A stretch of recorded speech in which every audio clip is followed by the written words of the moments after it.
Hi. You all right, Steph? Yeah, hi, how are you? I'm very well, thank you. Lovely to Good. see you today on this beautiful sunshiny day. Well, my name is Michelle Smith. I am an emotional well-being coach from Angelic Healing. I specialize in turning negative thought patterns into positive behaviors by teaching you how to think and heal yourself happy. And today I'm with the very lovely Steph Wilson from Steph Wilson Physio. Nice to meet you, darling. Hi, nice to meet you too. Okay, so how we met then, Steph, we were introduced by the very lovely Vicky Massey from Business Wales. Is that correct? How long ago was your referral as a mentee? Oh, I think it's coming up to about a year ago that I met Business Wales, and then in the last few months or so,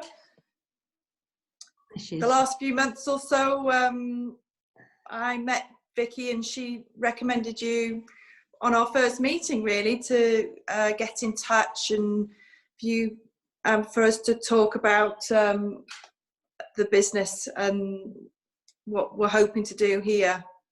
Fantastic. Yeah, and I'm glad she did. She's very good at matching people. Very good at matching people. I've been a Business Wales mentor for probably about 2.5 years now, and a big ideas role model, which is a lovely thing to be able to do. But I also have a Business Wales mentor myself, so it's something that progresses as you progress through your business. I started with an advisor and then went to a mentor, and then became a mentor myself. And then you're still a mentee when you have somebody to always reach out to. It's a great service to be able to draw on. And unfortunately, we've had COVID in the middle of your experience. So have you managed to take advantage of any of the workshops or anything yet? Yes, I have. I've looked into some of the social media webinars. It was on all sorts of areas of social media. Yeah, it was really helpful. It is brilliant, isn't it? Great. We'll be able to pick those back up as well once we come out the other side of lockdown. But it's lovely to have you here today, and I can't wait to hear more about you and your business. So do you want to introduce yourself properly, let everybody know who you are and what makes you happy? As I say, I'm Steph Wilson. I'm originally from North Wales. I'm originally from Denbigh. I have 2 children. One's coming up to 2 and the other one's 7. And I've moved back here with my boyfriend about a year ago. I'm a physiotherapist. I had a physiotherapy business down in South London and Kent. When I left, I was treating lots of horses and lots of dogs, as well as some humans. I hope to bring that up back to North Wales. So whereabouts in North Wales are you, Steph? I'm in Llanrhider, Denbighshire. We're not far from the Clwydian Range. It's a lovely area to live in. Really happy with where we've chosen to live. Great. So you've been pretty busy as well since you've moved back. Yeah, well, I actually moved back with a 6-month-old baby, so she took over quite a lot, and then I was busy homeschooling, as well as moving into a new house, and I've now got planning permission for stables at the property for rehabilitation needs, and I've also got planning permission for a clinic. Fantastic. That's so exciting. Yeah, really exciting. And just in the few months that we've been speaking to each other in our mentor-mentee relationship, that's been something that you've had your fingers crossed and held your breath waiting for that planning permission to come to find the right builder, and now the work started. Absolutely. Really excited. Excellent. Before we go too much into detail with that, I'm just interested in a little bit more about your practice, where you were before you moved to Wales. Do you want to go into a bit more detail about your background? How did you get started in this field? So I got my degree at Huddersfield University as a physiotherapist, and then I came back to North Wales and worked at Glenclwyd Hospital for 5 years. And then I moved to London, and I worked around some of the top hospitals in London. I worked at Guy's and St Thomas's, King's, I worked at Lewisham, Homerton, all sorts of places. But at the same time, I did my masters in the Royal Veterinary College, which is based in Hertfordshire and Camden Town. And then I moved down to Bromley in South London, where I worked for private practices for human practice, and also some of the top animal physiotherapists in the country as well, in Essex and Kent. Wow. And then after that, I sort of branched out by myself and have treated animals for lots of different vets down in Kent and South London, with all different presentations and problems, as well as lots of horses, competing at top level, down to sort of your happy hackers, and they can be from owners wanting to find out information, or from some of the vets wanting rehabilitation support after serious orthopedic procedures. Fantastic. So you've worked really closely with lots of different vets for different types of animals and different issues. Yeah, so how it works is, so say I used to get referrals from places like Fitzpatrick's and Davies and sort of the super vet, and I also worked at a local practice called Meppen Vets, and they would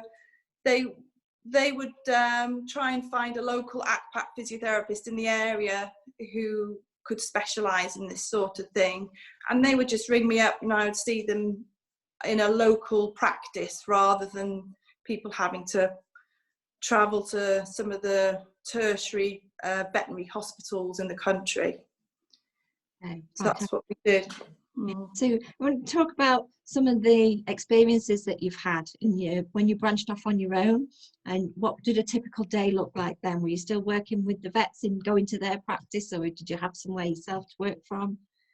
So over the years, I started off just going to people's houses, and then I would then go to different vet practices, have a look at what facilities they had or space that I could have regarding seeing some of the animals at practices.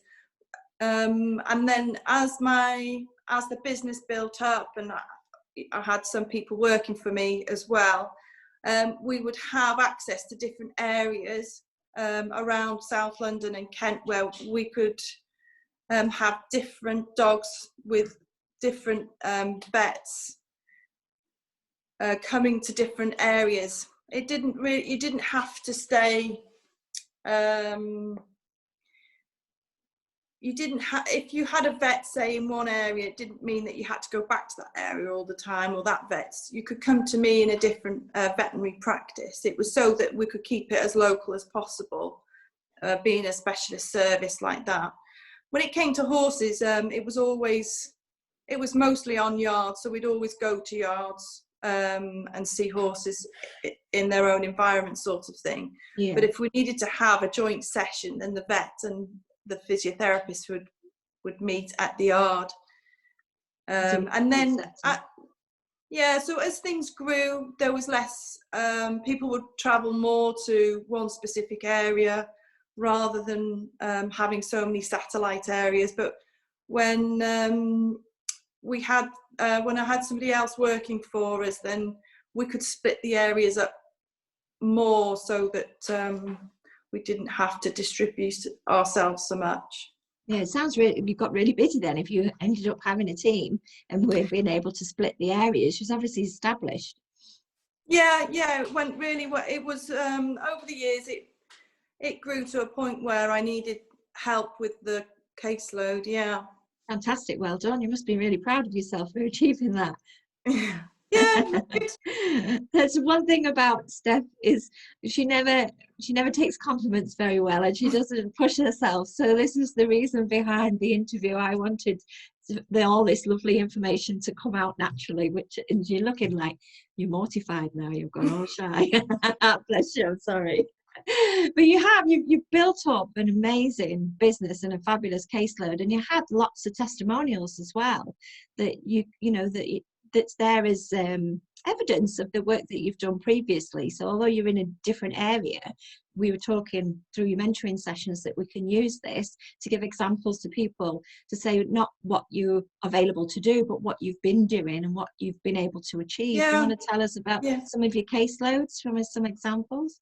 Yeah, well, I do find that when it comes to animals and treating animals as well as humans, you do develop a good relationship with your clients, and they do become your friends. And it's not just about a physiotherapist coming to treat an animal on a yard and then going away and sort of that's it. It's all about watching the progress and seeing horses and dogs develop and getting back to normal, or with horses, you know, seeing them improve. So when you've got to me, even though, you know, I have treated sort of Olympic hopefuls and 4-star eventers and things like that, it's more, it doesn't matter if it's a happy hacker or somebody that's just got a very small goal. It's all about achieving that goal that I relish as a practitioner, to see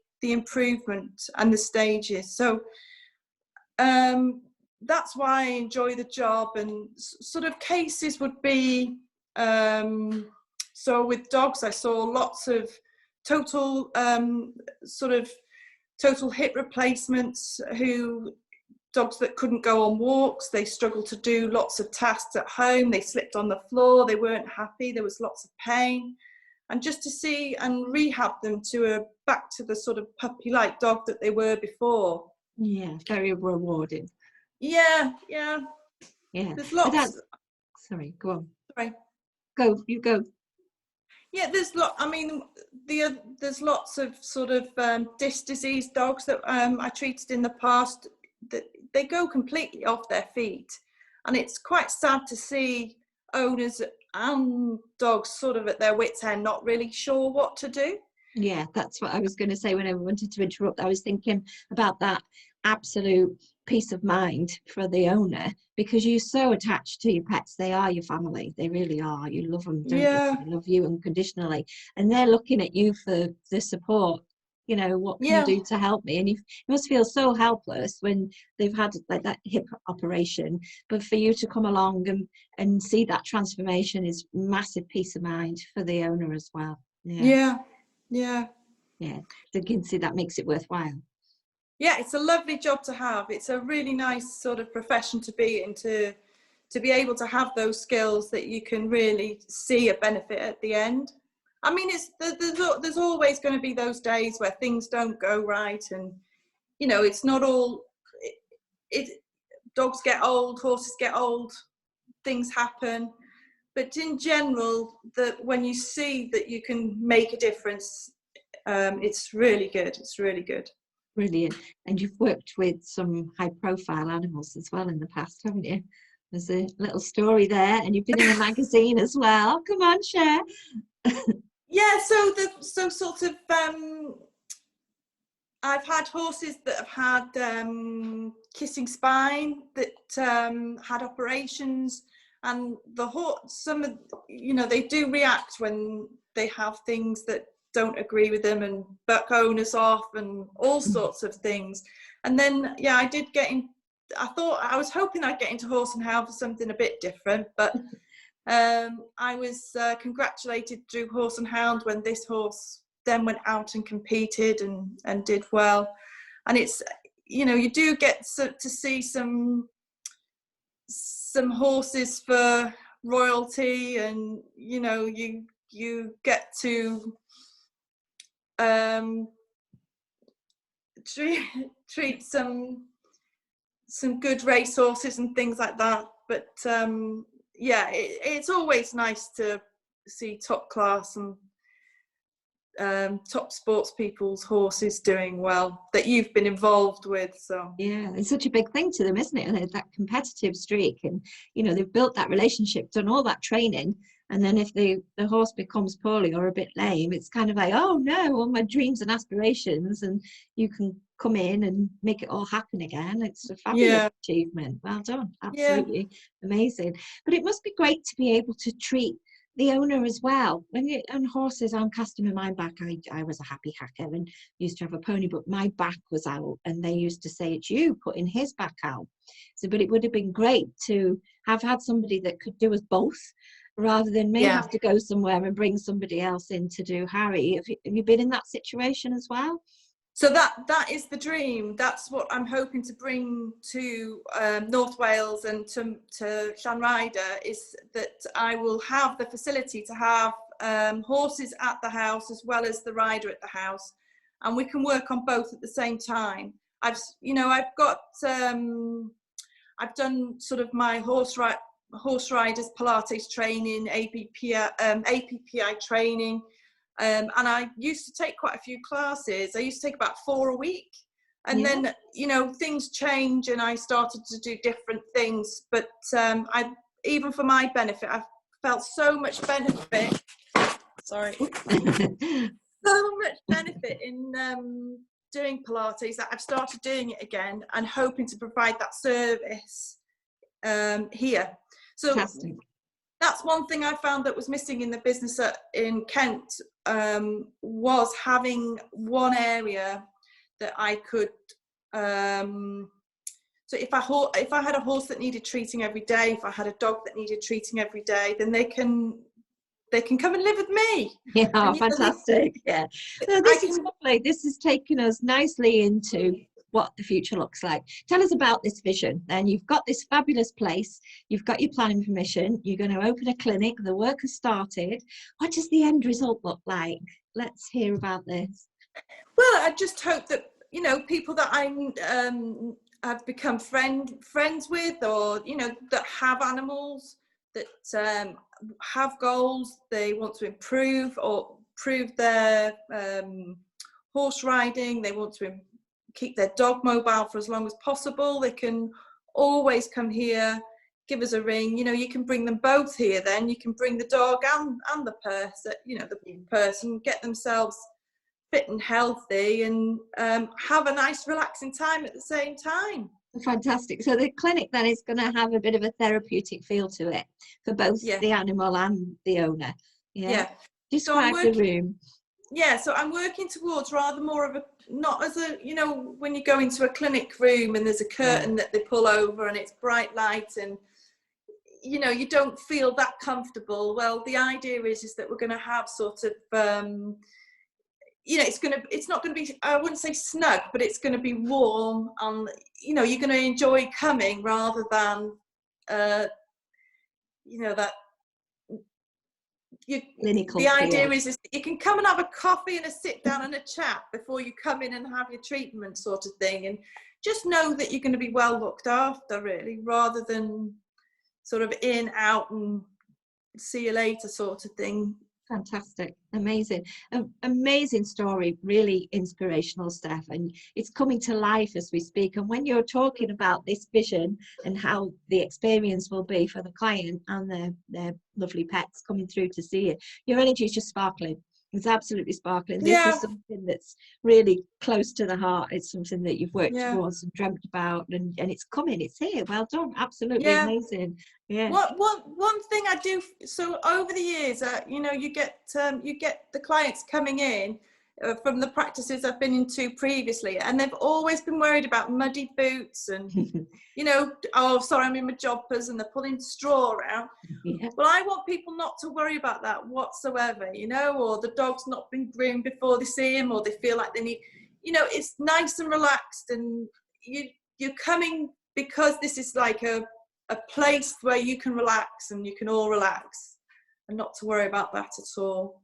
Sounds amazing. There's a lot of healing going on there. It's a safe space for healing to take place. It's not just about the scientific side of it. It's actually the relaxation and the experience itself and the healing for that. Fantastic. Absolutely amazing. So while we're waiting for this amazing creation to be built, what's the plan in the meantime? Are you starting to make contacts and reaching out to let people know what's coming? Yeah, so I'm hoping once we're allowed to start moving around and lockdown is sort of over, I'm hoping to be able to provide leaflets and things like that in shops, as well as visit livery yards. I'm in discussions about having doing some demonstrations over the summer, hopefully, especially with horses at yards and competition areas, etc. And just getting myself out there, really. It's been quite a long wait, but to be fair, I think I've needed that with moving house and having the children and homeschooling and waiting for the building to come. So it's all just, so I'm hoping that as lockdown starts to, we come out of it, then I can start doing more and more sort of advertising of what I'm hoping to provide here. Fantastic. Well, your social media pages are already up and running, aren't they? How do we find you online if we were to do a search there? So I'm on, I've got my own website, which Fantastic. is steph.wilsonphysio.co.uk. And I've also got a Facebook site, which is Stephanie Wilson Human and Vet Physiotherapy. I'm on Instagram, which has been a big learning curve. And I've got, that's Steph Wilson. But if you want to see my building, I've also got a little, I've just started documenting the progress of it's going to be called Llindir Therapy, because that's where it's at Llindir. The house is called Llindir. Lovely. How beautiful. Well, yeah, we talked about the social media experience and we looked at the Instagram story. It's a fabulous idea, Steph. It's going to be great to see the progress unfold and all the work that you've done in the background. You know, you've really focused, you've come a long way, you've got so much to offer. It's definitely a unique service. So we wish you all the luck in the world. I'll be on standby for you. In between, we'll keep our mentoring sessions going on. I hope you've found that to be beneficial. Yeah, and I really, you know, the motivation sometimes has been difficult with all the sort of blocks that COVID, the situation that we've been in. I think it's not been an easy ride, and I'm a pretty motivated person, but definitely these discussions and having a mentor has boosted me when I've needed it most. So thank you so much for your support. You're very welcome, very welcome. Very proud of you, and you should be so proud of yourself. You've come such a long way since that first conversation. There was just so much going on, this and this and this and this, and where to start. It's like baby steps, and look where you are now. Look at you sparkling, absolutely excited. The work has already started, and it's going to be in no time at all. So it's, you know, it was meant to be that time scale. COVID really has been a bit of a blessing in that respect, giving you the time to get everything in place, and you'll be more than ready once we come out the other side. So as I say, we'll be looking forward. We'll perhaps do another interview once you've been up and running for a while, and you can keep us updated on your progress. That would be fantastic. Thank you so much, Steph, for your time. It's lovely chatting to you. And you, thank you. Good luck and take care.